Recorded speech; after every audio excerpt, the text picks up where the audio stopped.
Hello! Today we're lost in a Picasso nightmare puzzle hellscape here at the Proving Grounds as we take a look at The Bridge. Now, The Bridge is a puzzle game through and through. But let's start with the story. The story is mostly symbolic through the visual interpretation of the setting, with a few blurbs of text in between completed portions of the game. So you're not really spoon fed tons of information about what's going on, so it's kind of left to your own device. But you play this gentleman who wakes up underneath a tree from an apple falling on his head. You walk to his house, into a door, and the game begins. The game is broken up into sections of his house, which each contain a certain set number of stages. You'll go through these stages, and you'll battle it out with the puzzles. Now, how the puzzles work, you either get a partial tilt of the world or a full tilt where you can spin the world all the way around. You can control the gentleman walking left and right, and you can resist gravity a little bit, like say, if you tilt it a little in one direction, try to walk uphill to resist sliding down. You can do things like that, but generally, your little gentleman doesn't have a lot he can do outside of walking sideways and trying to resist the gravity of the direction the world is trying to throw him. Outside that, he is left to gravity's fate as the world spins in your hands. Your goal in each portion of the game is very simple and remains the same: to get to the exit of each portion of the stage. Getting to the exit, however, continuously gets harder, as the game starts off incredibly simple, where you just spin the world to get to the door, but slowly introduces elements: locked doors, needing to find the keys to unlock the doors, menace boulders. These boulders are really the only enemy in the game that kills you upon touching, crushing you, rolling you over, just simply touching them mortals you, so interaction with them is a no. Weird black holes that trap you inside them that you have to walk around or sometimes even use to solve puzzles. There's also a weird device that allows you to defy and change how gravity in the stage works without messing with your character in a certain location of the stage. It just overall gets more and more complicated on reaching the end. And on top of that, you also have to fight the perspective of how you see the stages, as they look like freaking nightmare fuel from Picasso paintings. Some of them can be a little tricky to interpret how things can move about in them. So there's also a little devil trickery and eye play of how you see the stages on top of all this. But as I said, it is a puzzle game through and through. The aesthetics are simple, 2D, a lot of shading, artistic looks. This is definitely a artsy type game, but unlike a lot of artsy type games that are usually just, artsy and kind of a shitty game, I would say this is a very pleasant and enjoyable puzzle game indeed. Indeed. Took a decent low number of time, but, it doesn't overstay its welcome either. Now, I am playing the PS4 version, and this is a much older game. This has been available for quite a while, and is on a lot of different platforms, including, of course, PC. And it is not a very expensive game, but we'll get into that in a bit. Now, after you beat the game, or what seems to beat the game, you do unlock the Mirror World. The Mirror World is literally the entire game reversed in a mirror. And it's also harder. Every single stage is harder. So if you thought the last few stages of the normal mode were hard, well, the difficulty just rolls right back into Mirror World 1 and just keeps going up more. So you're going to have a tough time when you get back to the mirrored version of the end game. Hell, the very last puzzle, actually, I had to look up one spot of the puzzle because I just could not figure out the timing on what to do with some of the menacing boulders in it.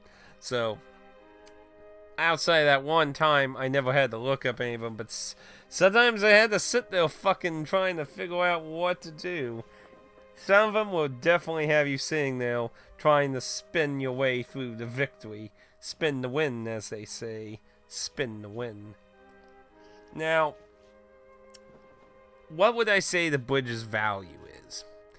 I think it's a good $10, which is right on the nail because the game sells on all platforms for $9.99, basically $10. So, perfect price, honestly. I think it's great, especially if you get it for the portability.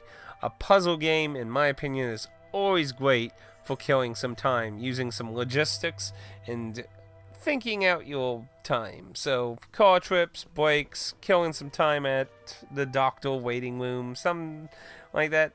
Fantastic game for that kind of thing.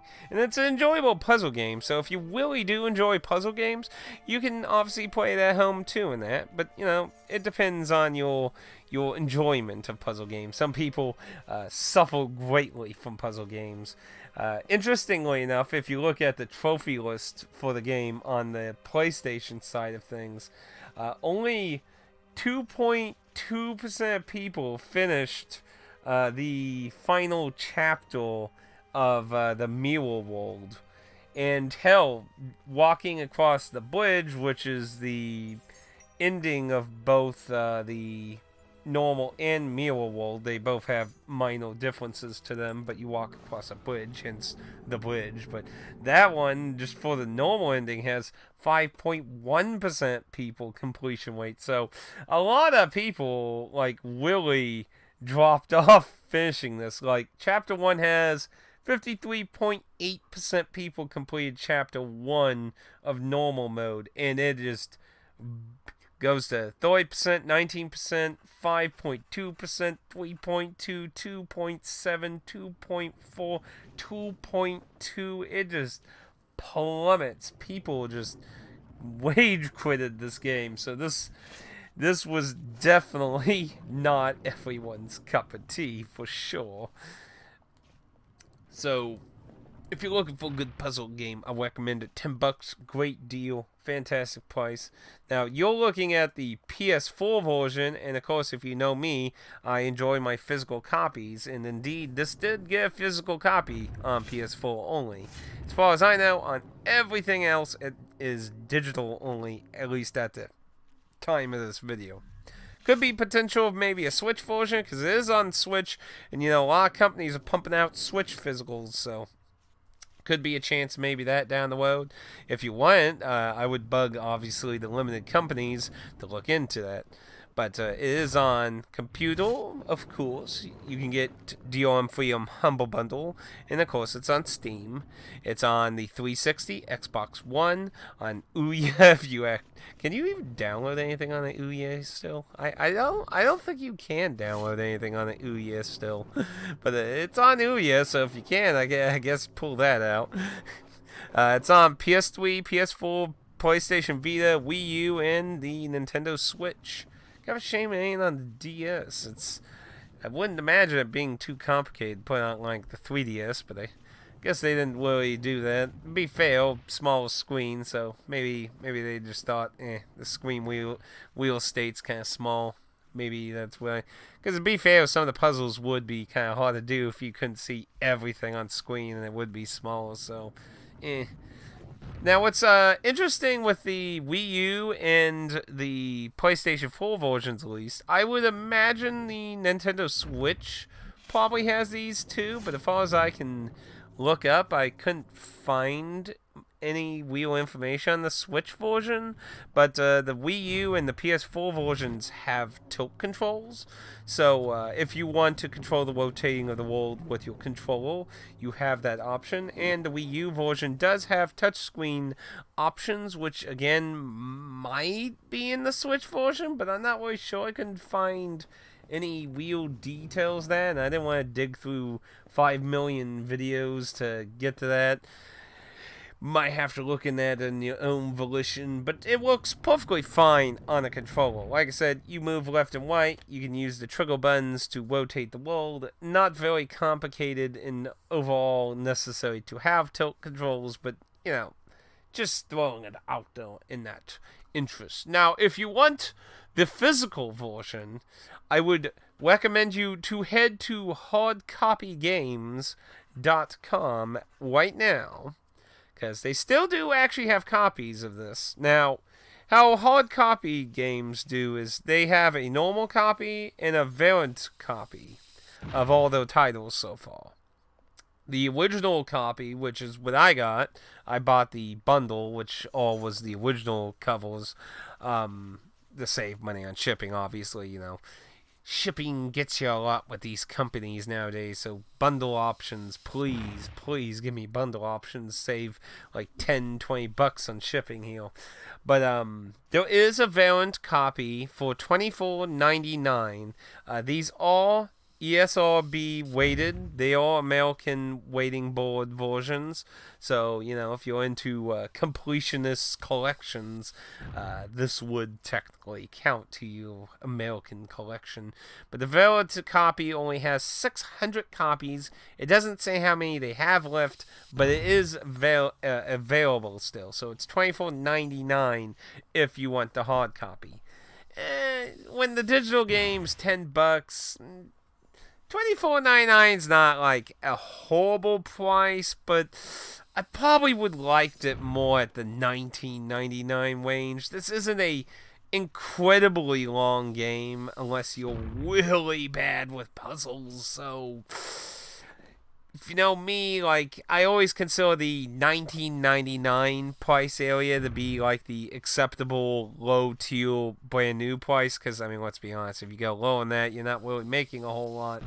So I understand when you're getting a physical copy, you obviously getting a little premium price put on there, and that's kind of where I think that is there. So I think it would be better for the physical to be at $19.99 myself, but subjective. Still, $24.99, it's not too bad considering usually you're looking at $39 a lot of times on the low tier end when it comes to the limited company price tag. So compared to other limited companies, it's at least lower than a lot of prices they do most of the time. Ooh, you don't see too many below 29 very often. 29, 39 are usually like the common low tier for limited companies. And I'm pretty sure I did say it was DRM-free on Humble Bundle, right? Just make sure if that's your cup of tea too, like I said. For a while it wasn't, though. Apparently in the older days it was only Steam, so at some point that guy had... It's not on GOG, so you can't go that front either. This game does feature a set of trophies, but it does not feature a platinum trophy. So if you're a platinum trophy hunter, you will not get a platinum with this one. But it does have a number of silver, bronze, and gold in that, so you get a few trophies. It's not a small number. It's I would say like a mid-tier trophy list.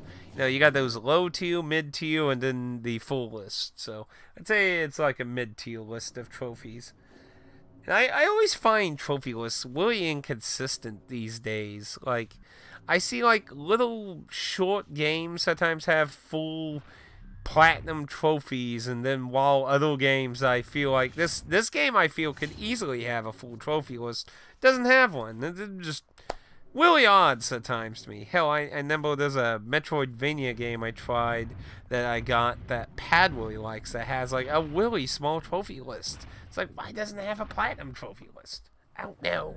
I don't understand anymore what the fuck goes into making up the trophy list, damn it. But yeah, no platinum. So, if you want that, no. Now, I assume it would probably have Steam achievements, but I'm not really sure if it does. But back what I was saying with the physical version. Now, the physical version, like I said, can get hard copy games, brand new still. If you're looking into the eBay price, this is where things get weird a little. I cannot find a single listing for this game on eBay. That is very bizarre, in my opinion, because a lot of these limited company games, you got all these scalpers fucking trying to, get the game out there very much. But to be fair, like I said, it's not sold out on hard copy games, so maybe that has something to do with it. So I had to get a price charter to find some prices on its eBay used sales, and There were a few, not very many. There were a few here and there. Loose 21.73, complete 24.99, which is the price of it on hard copy games. And then there was a sale for $31. Though it has barely any real data on price charters, so there has not been a lot of sales of this. It's likely scalpers or holding back until it's sold out on hard copy games, because, well, aside from suckles, you're not gonna get higher sales than the place actually selling it. So if you're interested in the game, go to hard copy games now, get a copy while it's still available. Like I said, there's only 600, and who knows how many of those are still left. This has been out for a while, so it will likely, of course, eventually sell out. This is a decent game, though. Decent game. Definitely worth checking out if you want a puzzle game. And it did win a number of awards back when it first came out on PC. And, I actually do like the variant cover. It actually has a very nice artistic look. I don't think that artwork's in the game. There's quite a few different pieces of artwork on the loading screens for each stage. Very nice. But anyway, those are my thoughts on the bridge. Recommend it.